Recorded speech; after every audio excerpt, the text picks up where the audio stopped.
I said, well, you know what? Since the agenda is the vaccine, well, let's look at what the vaccine's doing in the microbiome. And that's at the same time as they started rolling these vaccines, I started enrolling doctors that basically were getting vaccinated. And I'm like, can I get your stools before and after you get vaccinated?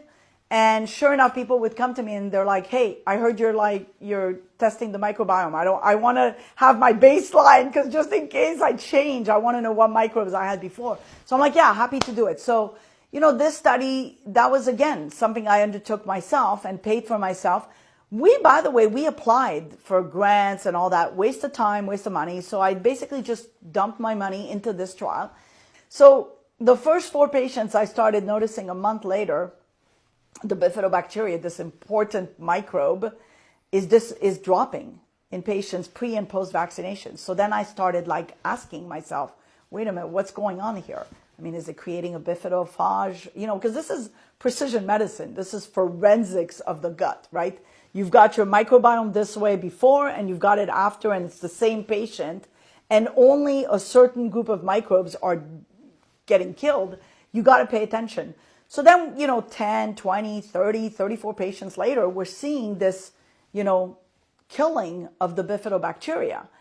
And so I wasn't going to, first of all, there's no way I was going to publish this because nobody would have taken that. So I decided to submit it to the American College of Gastro as a presentation, as a poster.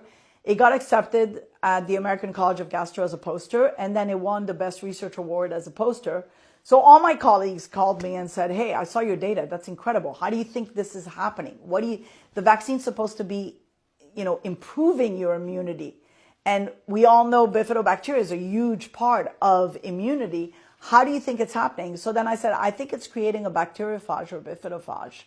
And what we noticed is in 4 patients that we followed, which were amazing shape, we followed them for 90 days. And then next thing you know, their bifidobacteria dropped to 0, from 1 million to 0.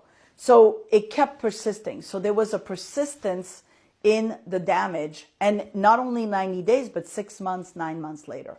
So that was the thing that started making me panic. And then as we were looking at the microbiome of newborns, to mothers who were breastfeeding, we started noticing that there's no bifidobacteria in those newborns. So we asked ourselves, well, because newborns are supposed to have a ton of bifidobacteria, right? 90% of the microbiome of babies is bifidobacteria. So we said, well, how come these babies born to moms that are breastfeeding that were vaccinated have 0 bifidobacteria? Is the spike protein going to the breast milk, into the baby's gut, and killing whatever the baby's trying to build? And so because I was doing work on autism, and I noticed, one of the commonality and common findings of autistic children is that loss of bifidobacteria. I said to myself, maybe that's how it happens, right? Maybe you're killing off your bifidobacteria, and then 2 years down the road, your kid stops talking. So this whole, it was serendipitous, really. This whole discovery, because, understanding what the microbiome looks like in Alzheimer's, in old people, in overweight patients, in Parkinson's, and, kids, healthy kids, kind of brought it all together for me. So I had a different vision than everybody else. I was looking at how to treat the virus, knowing something nobody knew. And that was really, it was kind of epic. But at the same time, I knew that, hey, they can't prove me wrong. And if they are going to prove me wrong, well, let's see why. But definitely this needs to be looked at, because the microbiome has such an importance in neurological problems, in cancer, so in Crohn's, in Lyme. So, we just published 2 posters that were presented at the same college where basically loss of bifidobacteria was noted in Crohn's patients and in Lyme patients. So bifidobacteria has a big role in disease, in my opinion, and so we have to pay attention to what's killing it. So, your hypothesis right now is that it's the spike, whether the spike is coming from the virus or whether it's coming from the vaccine, that this is actually causing this. It's killing the bifidobacteria, which is creating a problem. Correct. And this is what you're hoping, some serious research is done around. Yes. Yeah. So, and we are doing something to try to prove that. So it's coming along. Obviously this is research and it's slow developing. Research is not fast. It's one thing proves another, and opens the door to another. I'll give you an example of research during this pandemic. One of the things that I did myself was kill my bifidobacteria because I wanted to see, well, what increases the bifidobacteria, right? So I was the guinea pig. The whole pandemic.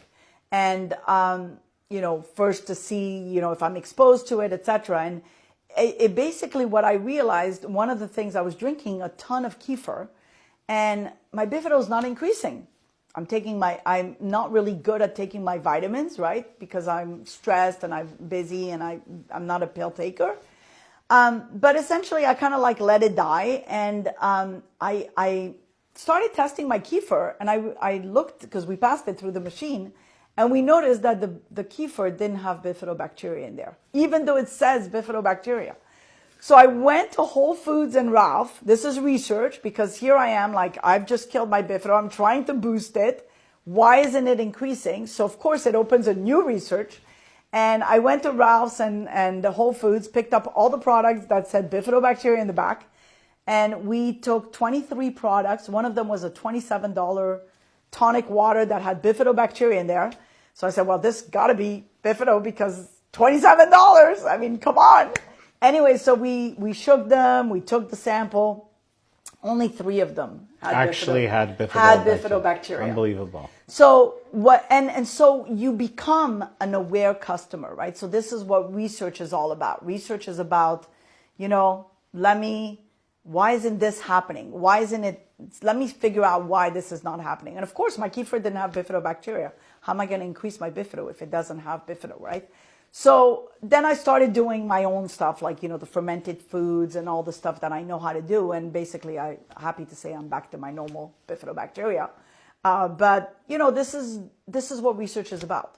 It's finding one thing and then opening up a new science, a new research to kind of discover. And so that was fascinating.